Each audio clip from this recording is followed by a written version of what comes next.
And how developed is the Australian broadband market? We have come a long way in the past year, certainly. We have a long way to go if we look at it ourselves in comparison to countries such as Korea or the United States perhaps, or mainland Europe.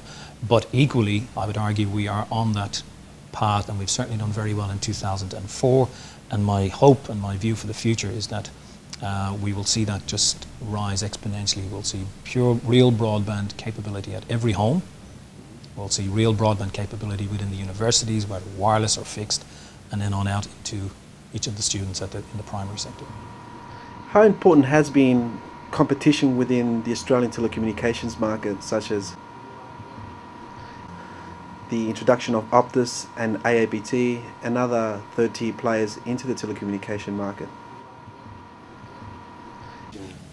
It's a very good question, Billy. We've worked with most of those players at different stages in this respect, particularly since we launched our Centrino range of a laptop product back in 2003. We're now into the second iteration of that product. We've worked with Optus, with Telstra, and Unwired and iBurst and so forth. They're all critical to the success of this. And in a competitive environment, they will all add their own value. And we will seek to work with them as we look at different projects along the way. And I think it's very important that we continue that, and that the industry, the telecommunications industry, continues that. Great. Philp, you've mentioned collaboration and outcomes. However, that can be quite broad. Are there any particular areas that the executives need to be looking at in order to start looking for outcomes? Oh, yeah, that is a difficult question, because there are many and varied. Through the examples that we've had, it's really falls back to one of the key areas is to assess is what is the potential for collaboration. What are the opportunities going forward? Forget almost where you are today. What will it look like in 3 to 5 years' time when we have software capability that allows rich collaborative work, net meeting style, video on demand, always on, instant on computing, every device on the network, anywhere, anytime. Those are the real outcomes we should be thinking of for the future. In the shorter term, there are other outcomes that are needed, obviously, for either a business or a school or a university that they need to be thinking about, typically such as how do you have enough bandwidth for students, etc. How do you gauge enough technology for the prerequisite amount of students? But we tend to take a longer term view.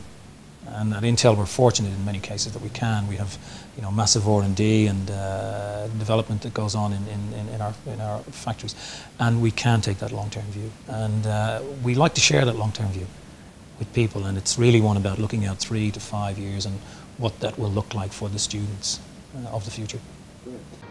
Phil, let's talk about other industries and possibly what could be driving them to take on e-learning into their own industry. We have the education industry, which is an early adopter due to the advantages in saving money and teaching long-distance students. And we have the financial industry that was compliance-led by the government. What is the case for other industries, such as the retail industry, to adopt e-learning and deploy it within their organization? And do you have some case studies that you can share with us?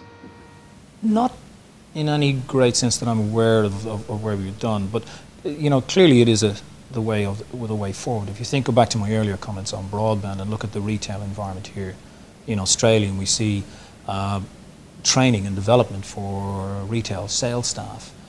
Typically, as a manager of a retail store, you had to take them out of the environment, send them somewhere perhaps, and it would have had that impact either on replacement staff or in customer facing staff.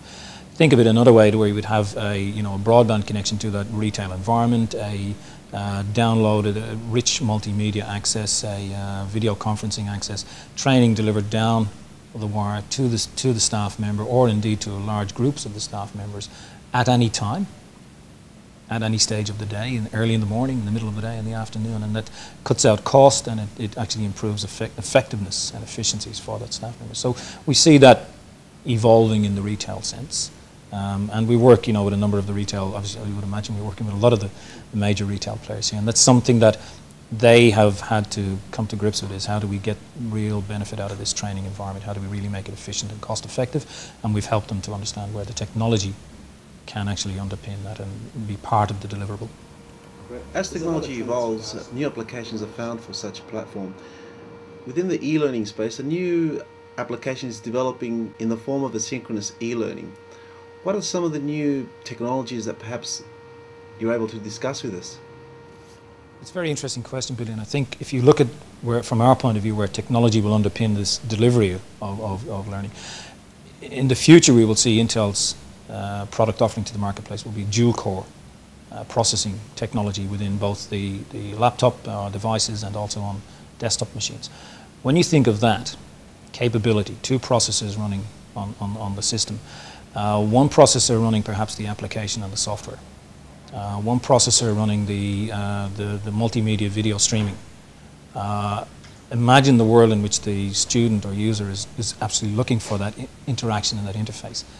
And clearly with broadband capability behind it, you will be able to do that e-learning online, rich multimedia type learning, and have up in the corner a dialog box open, full video, full frame video running, speaking with the lecturer, having real-time discussions with whoever the trainer may be.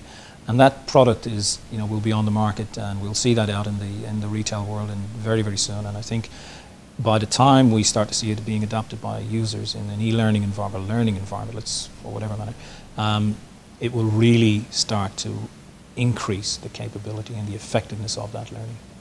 Great.